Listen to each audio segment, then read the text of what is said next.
na. Magpapin na kayo. Patawagin ko na. Ruby. Kung may gusto kong sabihin sa akin, sabihin mo sa kanya kayo. Tawagin ko siya muna. Ano ba? Dalawa. Tatlo. Wag! Ano kasi? Bakit ayaw mo sa kanya? Ruby, gusto niya kausapin. Nagulat ako kasi kala ko kanina sabi ko sa kanya, si Ruby ka kausapin ko. Tapos tawagin kita. Umuha siya sa ako. Di ba, dali na, para matapos na.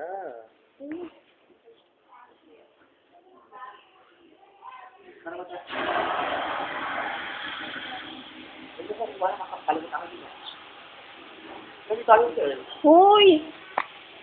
Sir. Ano kayo?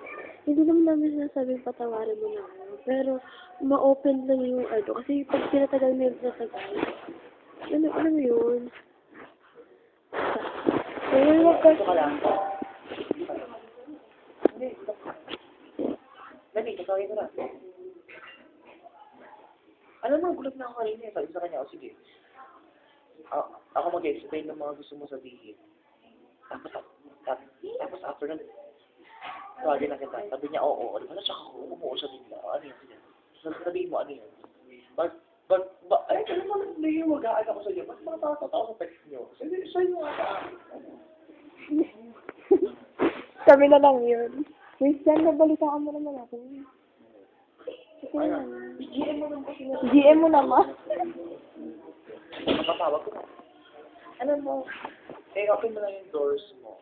Wala kang kamatan mag-inorte ngayon. Ganun siya. Huwag mo na talaga.